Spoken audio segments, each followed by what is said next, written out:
அண்ணாமலை வந்து புதுசாக வந்து கட்சி ஆரம்பிக்கிறேன் அப்படின்னு சொல்லிட்டு அறிவிப்பு வந்து வெளியிட்டிருக்காங்க. அது எப்படி பார்க்குறீங்க? அது எந்த மாதிரி தாக்கத்தை ஏற்படுத்தும் தமிழக அரசியல் அப்படின்னு நினைக்கிறீங்க?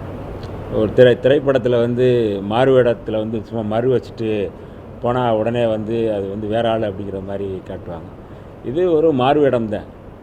அவர் அடிப்படையில் வந்து ஆர்எஸ்எஸ், பிஜேபி, சங் பரிவார அமைப்புகள் அந்தந்த மாநிலங்களில் வந்து வேலை திட்டங்கள், அவருடைய செயல் திட்டம் வெற்றி பெறவில்லை என்றால் அவர்கள் மாறுவேடம் பண்ணுவார்கள்.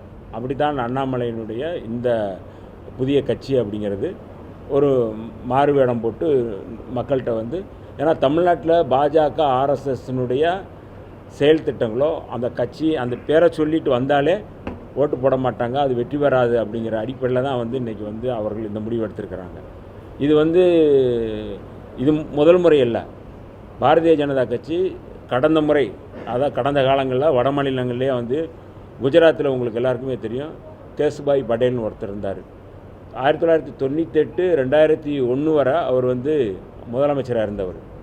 ஆனால் அங்கே வந்து முரண்பாடு உருவாக்கி அல்லது முரண்பாடாகி அவர் வெளியேறாரு. வெளியேறி அவர் ஒரு பார்ட்டி வந்து ஆரம்பிக்கிறார். குஜராத் பரிவர்த்தன் பார்ட்டி, அந்த பார்ட்டிக்கு பேர். கேசுபாய் பட்டேல் ஆரம்பித்த கட்சி இந்த கட்சி குஜராத் பரிவர்த்தன் பார்ட்டி. ஆனால் 2014 பாஜக வந்து மத்தியில் ஆட்சிக்கு வரும்பொழுது அவர் வந்து பாஜக வந்து அதோடு இணைத்து கொண்டார். இதுதான் அவருடைய கடந்த கால வரலாறு. உமாபாரதின்னு ஒருத்தவங்க உங்களுக்கு தெரியும். அவங்க வந்து பாபர் மசூதி இடிப்பு வழக்கிலெல்லாம் சம்மந்தப்பட்டவர்கள். அத்வானியோடு முரண்பாடுபட்டு அவர் வெளியேற்றப்படுகிறார். வெளியேற்றப்பட்ட பிறகு அவர் வந்து ஒரு கட்சி ஆரம்பிக்கிறார். கட்சி ஆரம்பித்து பாரதிய ஜனசக்தி பார்ட்டி, பிஜேபின்னு தான் வரும், அவங்க தனியாக ஆரம்பித்து வேலை பார்த்து 2014 வந்து அவங்க வந்து மீண்டும் வந்து பாஜகவில் சேர்ந்து ஒன்றியத்தினுடைய அமைச்சராகவே இருந்தாங்க, மத்திய அமைச்சராகவே இருந்தவங்க. எடியூரப்பா தெரியும் உங்களுக்கு வந்து, அவரும் பாஜகவில் இருந்தவர், முதலமைச்சராக இருந்தவர் தான். ஆனால் அவர் வந்து வெளியேறி அவர் ஒரு தனியாக ஒரு பார்ட்டி ஆரம்பிக்கிறார். கர்நாடகா ஜனதா பக்ஷா அந்த பார்ட்டிக்கு பேர். அவரும் வந்து திரும்ப வந்து பாஜகவிலே சேர்றாரு.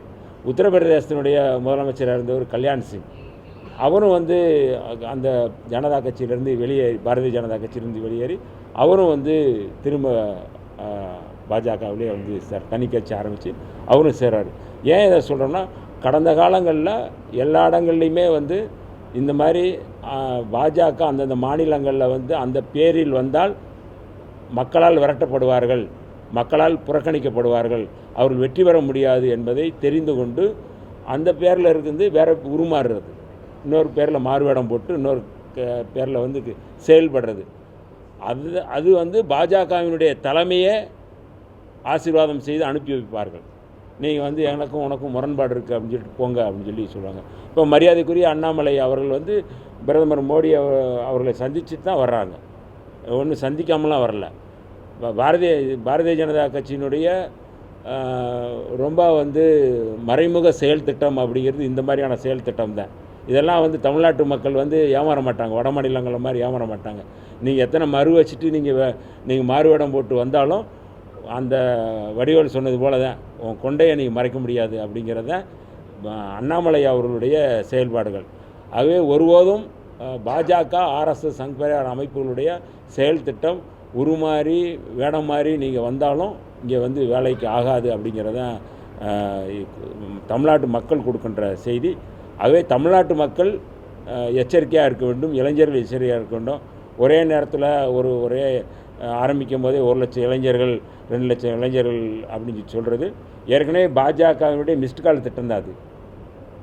இதுவும் வந்து உங்களுக்கு வந்து அவர் ஏற்கனவே வார் ரூம் வச்சுட்டு தமிழ்நாட்டில் வந்து பாஜக இருக்கிறது போல் வந்து வேடிக்கை காட்டினார். ஆனால் இன்றைக்கி தேர்தல் நிலவரம் என்ன, அவங்களுடைய நிலைமை என்ன, பாஜகவுடைய நிலை என்ன, கழுத தேஞ்சு கட்டருமான கதை தான் அது. அதனால் அதெல்லாமே வந்து ஒரு சும்மா ஒரு மக்கள் மத்தியில் நாங்கள் 2 லட்சம் 5 லட்சம்னு வந்து ஏதாவது வந்து சொல்லலாம். ஆனால் எல்லாமே ஏமாற்று விலை.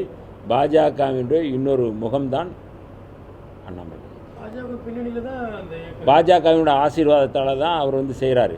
பாஜகங்கிற பேரில் வந்து தமிழ்நாட்டில் வந்து வெற்றி பெற முடியாது, அப்படிங்கிறது தான் அவர் சொல்லுகின்ற செய்தி. அப்போ அங்கே அனுமதி வாங்கிட்டு தான் அவங்க வந்து பண்ணுறாங்க. அதுக்கு வேறு பேரில் வந்து பண்ணலாம். அமித்ஷாவை பார்த்துருக்குறாங்க, எல்லாமே பார்த்துட்டு தான் வந்திருக்கிறாங்க. அவங்களுடைய ஆதரவு இல்லாமல் இதை வந்து கட்சி ஆரம்பிக்க மாட்டாங்க.